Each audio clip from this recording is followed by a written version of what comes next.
أعوذ بالله من الشيطان الرجيم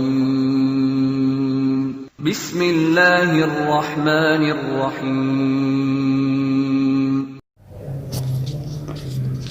Assalamualaikum warahmatullahi wabarakatuh.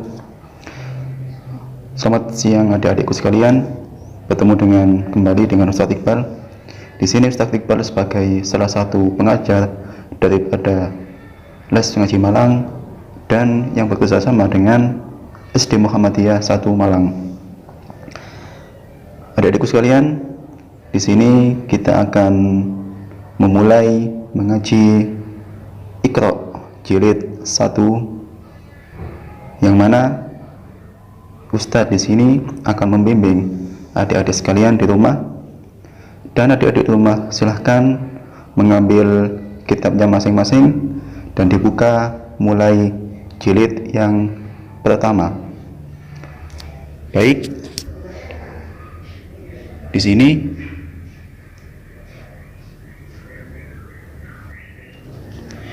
sebelum kita membaca Iqra jilid 1, adik-adik di rumah, kita membaca doa sebelum mengaji.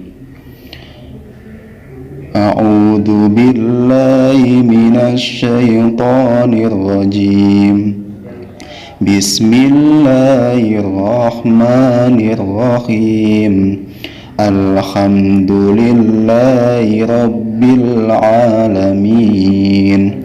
Ar-Rahmanir-Rahim, Maliki Yaumiddin, Iyyaka na'budu wa iyyaka nasta'in, Ihdinas siratal mustaqim, Siratal ladzina an'amta 'alaihim, ghairil maghdubi 'alaihim waladdallin. Rabbi shrah li sadri wa yassir li amri wahlul 'uqdatam min lisani yafqahu qawli. Rabbi zidni ilma warzuqni fahma. Amin ya rabbal alamin. Kemudian adik-adik di rumah sekalian, silahkan dibuka kitabnya mulai Iqra jilid yang pertama. Dibuka mulai halaman pertama. Kita akan mengaji mulai apa dan seterusnya. Silahkan disimak baik-baik penjelasan daripada Ustadz. Alif fathah A sama dengan alif fathah A. A A A A A A. Jadi mulut ketika membaca alif agak sedikit menganga. A A. Alif fathah A. Ba fathah Ba. A Ba. A A A Ba. A Ba. Di bawahnya Ba A Ba. Silahkan tirukan di rumah adik-adik sekalian. Ba A Ba A Ba A A Ba A Ba A A Ba A A A A Ba A A Ba Ba Ba A Ba Ba A A Ba Ba A Ba Ba. Kemudian di bawahnya Ba A Ba Ba A Ba A Ba A A Ba A A A a, ba, ba, ba. Kemudian yang ini a, ba, a, ba, a, ba, a, ba. Nah, jadi diingat-ingat yang serat begini ini dinamakan dengan alif. Kalau ada serat seperti ini dinamakan dengan alif. Kalau ada fathahnya di atas dibaca a. Kalau seperti ini hurufnya ada titik di bawahnya dinamakan dengan huruf ba. Paham ya adik-adik sekalian? Nah, kalau ada fathahnya ini dinamakan dengan fathah. Kalau ada serat di atas ini dinamakan dengan fathah dan dibaca ba. Nah, kemudian kita lanjut ke halaman selanjutnya. Silahkan dibuka. Ba fathah ba, ta fathah ta. Jadi ini dinamakan dengan huruf ba dan ini dinamakan dengan huruf ta. Ba fathah ba, ta fathah ta, ba ta, ba ta, ba ta. Kalau huruf ba bisa ditandai dengan titiknya berada di bawah. Kalau ta, huruf ta bisa ditandai dengan titiknya, yakni berada di mana adik-adik? Ya benar, berada di atas. Titiknya berjumlah 2. Ba ta. Kemudian langsung saja kita mulai untuk mempraktekkan bagaimana cara membaca ta. A, ta, ba, a, ta, ba, ta, ba, a, ta, ba, a, ta, a, ba, ta, a, ba, a, ba, ta, a, ba, ta, ba, ta, a, ba, ta, a, ta, ba, a, ta, ba, ta, a, ta, ta, a, ta, ba, a, ta, ba, a, ta. Kemudian di bawahnya a, ta, ba, a, ta, ba, ta, ta, a, ta, ta, a.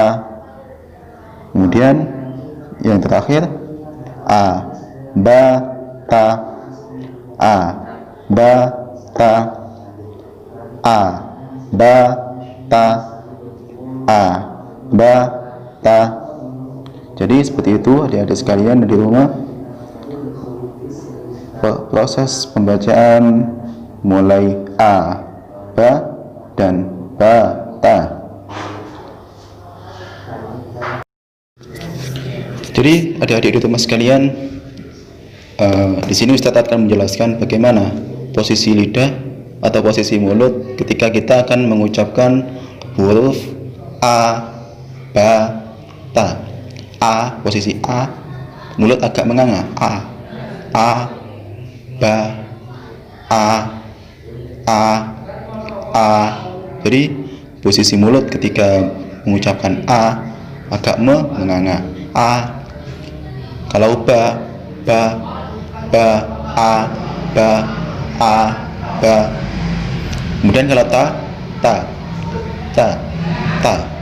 lidah digigit. Ta, a, ba, ta, a, ba, ta. Jadi seperti itu ya adik-adik sekalian. Sedikit penjelasan Ustadz mengenai Iqra jilid 1. Dan besok kita akan lanjutkan lagi di Iqra jilid 1 yang halaman ke-7 tentang tha. Sebelum kita akhiri pertemuan kali ini, di sini Ustadz akan sedikit bercerita yang mana mungkin bisa menjadi sebuah motivasi buat adik-adik di rumah sekalian, yakni tentang cerita si botak, si belang, dan si buta. Si botak, si belang, dan si buta. Jadi ada 3 pemuda. Mereka ini, yang pertama si A, yakni dia ini buta, matanya buta. Yang kedua si B, dia ini kulitnya belang, maka dia dinamakan si belang. Yang ketiga si C ini tidak punya rambut alias botak, makanya dia dipanggil si botak. Nah, ketiga ini, si buta, si belang, dan si botak, mereka ini sangat miskin. Kehidupan mereka sangat memprihatinkan. Kemudian singkat cerita, mereka ini diberikan oleh Allah sesuatu, yakni Allah mengutus malaikat. Wahai malaikat, coba engkau datangi kepada si buta, si butak, dan si belang. Kemudian oleh Allah, malaikat ini diperintahkan untuk datang kepada mereka guna menyembuhkan penyakit mereka ini. Akhirnya malaikat turun kepada mereka. Yang pertama, malaikat mendatangi si botak. Si botak kemudian tetapi malaikat ketika mendatangi si botak, malaikat ini menyerupai atau berubah menjadi seorang gembel ataupun pengemis yang meminta-minta kepada si botak. Akhirnya si botak ini oleh malaikat ini yang menyerupai si pengemis ini, rambutnya dielus-elus, didoakan, akhirnya rambutnya tumbuh panjang, dan bukan itu saja, si botak kemudian dikasih 100 ekor kambing. Banyak kan, 100 ekor kambing. Kemudian oleh si botak, kambing ini dipelihara sampai menjadi banyak, sampai akhirnya si botak ini menjadi kaya. Kemudian malaikat mendatangi lagi yang ketiga, yakni si belang. Ke si belang ini, malaikat juga menyembuhkan penyakit belangnya. Kulitnya belang itu disembuhkan semuanya, dan belang disembuhkan. Akhirnya kulitnya menjadi putih, bersih, mulus. Dan bukan hanya itu, oleh malaikat si belang ini dikasih hadiah 100 ekor sapi. Kemudian dipelihara sapinya hingga menjadi banyak, dan dia pun menjadi kaya raya. Dan tidak hanya itu, kemudian malaikat pergi yang ketiga. Siapa? Si buta. Si buta kemudian disembuhkan lagi oleh malaikat, disembuhkan juga penyakitnya. Akhirnya si buta ini bisa melihat. Kemudian bukan hanya itu, si buta kemudian dikasih 100 ekor unta, dipelihara, dan kemudian berkembang banyak dan menjadi kaya. Kemudian singkat cerita, lama-kelamaan setelah bertahun-tahun, akhirnya Allah memerintahkan lagi kepada malaikat, wahai malaikat, coba engkau datangi lagi 3 orang tadi, si buta, si botak, dan si belang. Didatangi oleh malaikat satu persatu.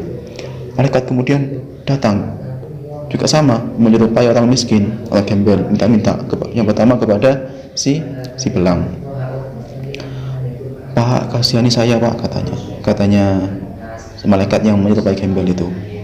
Saya belum makan, berikan saya sapimu, katanya.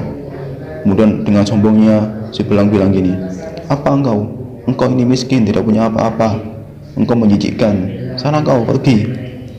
Akhirnya si belang mengusir malaikat yang menyamar menjadi pengemis.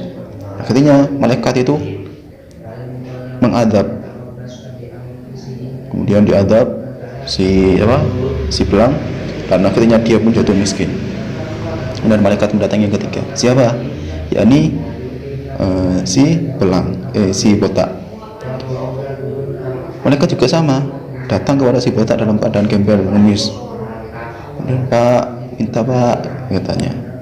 Kasihani saya belum makan, berikan saya 1 ekor kambing, katanya. Dasar pengemis, katanya si botak.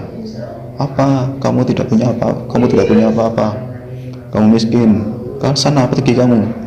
Akhirnya diusir sama si botak ini. Kemudian sama malaikat bilang gini, engkau tidak tahu, dulunya engkau adalah juga miskin, engkau juga botak kepalamu. Tidakkah kau sadar atas apa yang kau lakukan? Akhirnya diadab oleh Allah, dan dia pun jatuh miskin dan kembali lagi menjadi botak. Kemudian malaikat mendatangi yang ketiga, siapa? Yakni si buta. Malaikat datang kepada si buta dalam keadaan miskin, buta matanya. Kemudian malaikat datang meminta, Pak, kasihani saya Pak, saya belum makan, berikan saya 1 ekor unta, katanya. Akhirnya oleh si buta merasa kasihan kepada si pengemis ini, kemudian diberikan 1 ekor unta dengan bilang gini, Pak, ketahuilah bahwasanya saya dulu juga buta, juga miskin, tidak punya apa-apa. Ambillah daripada untaku, semau kamu. Akhirnya malaikat yang menyamar menjadi pengemis langsung bilang, Pak, sebenarnya saya adalah malaikat yang diutus oleh Allah untuk mengujimu. Sedangkan teman-temanmu yang dua itu, yakni si botak dan si belang, itu gagal dalam melewati ujian. Adapun engkau berhasil dalam melewati ujian ini, dan Allah akan melipat gandakan kekayaanmu. Akhirnya si buta pun menjadi tambah kaya lagi, tambah sehat. Begitulah. Jadi adik-adik sekalian di rumah, hikmah apa yang bisa kita petik? Ayo, siapa yang bisa jawab? Ya. Jadi hikmah yang dapat kita petik dari cerita ini adalah bahwasanya kita dilarang untuk bersikap sombong, bersikap rakus, dan bersikap tidak mau membantu satu sama lain. Dan kita diperintahkan untuk saling membantu dan saling bekerja sama. Selain itu, kita juga harus untuk tetap bersyukur atas apa yang diberikan Allah kepada kita. Adikku sekalian, mari sebelum kita akhiri pelajaran kali ini, kita membaca doa selesai mengaji. Allahumma rahamna bil Qur'an waj'alhu lana imaman wa nuran wa hudan wa rahmah. Allahumma dhakkirna minhu ma nasina wa 'allimna minhu ma jahilna warzuqna tilawatahu ana al-laili wa atrafan nar waj'alhu lana hujjatai ya rabbal alamin. Subhanakallahumma wa bihamdika asyhadu an la ilaha illa anta astaghfiruka wa atubu ilaik. Assalamualaikum warahmatullahi wabarakatuh.